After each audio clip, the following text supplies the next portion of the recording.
Thank you, Master of Ceremonies. Good afternoon, ladies and gentlemen. Good afternoon.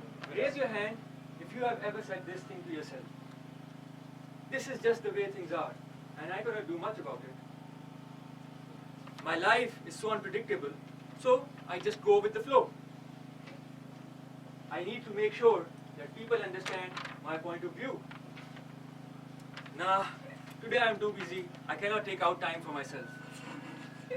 If you have raised your hands on this, thank God you're here. A very famous author, Stephen R. Covey, after 25 years of extensive research, wrote a book, 7 Habits of Highly Effective People. Not only his book turned out to be an international bestseller, even today in multinational companies, they use his research as a training manual for their staff. So what are these 7 habits that transform people into highly effective people? For all of us who grew up with our grandparents, they must remember them saying how everything was so cheap in their time, and how they could buy so many things in one BD, and how these uneducated and incompetent people in the government are raising the prices, and they can go on and on, hours and hours complaining.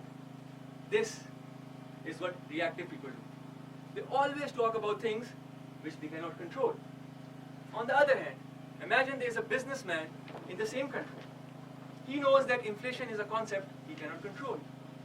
He understands that the government has horrible regulations. But rather than thinking about these things, he focuses all his energy into developing a product.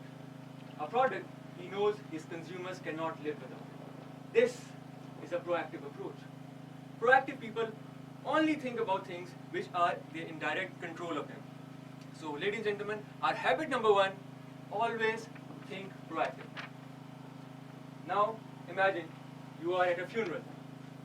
But this one is a little different from all the funerals you have ever attended. You're standing in front of the coffin and you see yourself there. What are you going to say about it, yourself? What do you have to say? Are you right now doing those things in your life which you can say at that time? Do you want to be a doctor? Do you want to be a good son? Do you want to be remembered as a person who added value to the society? Are you right now doing those things which you are able to say at that time? Well, if we ask this question every day, we all have to readjust our life. Our habit number 2, always begin with the end in your mind. Now, let me ask you another question. What are the most important things for you? The most common answer I will get from you guys is that my well-being or my relationship with friends and families. Nobody is going to say organizing papers or watching TV, right? Because it's not important. But how many of us spend more time organizing papers, watching TV, rather than planning our nutrition or going to the gym or building healthy family relationships, right? There's a horrible disconnect with what we say and how we actually allocate our time. So habit number 3, put first things first in your life.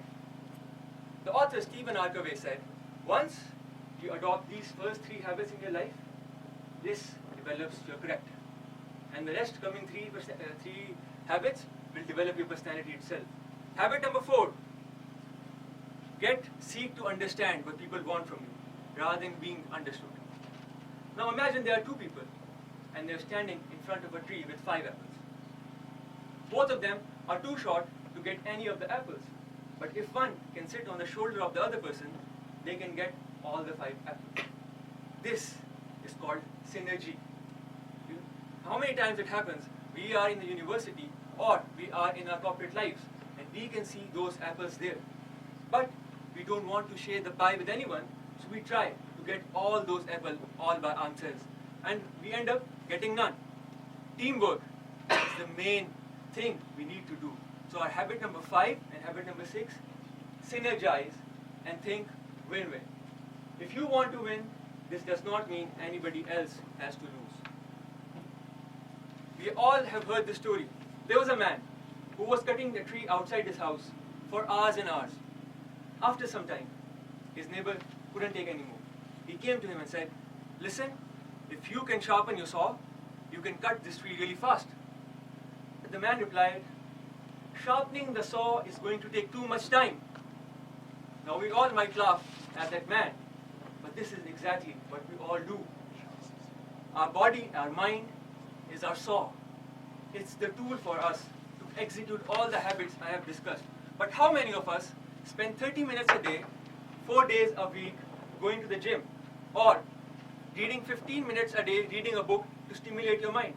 No, we cannot do it because it takes too much time. What we all want to do is that we reach a time in our life when we are physically and mentally incapable.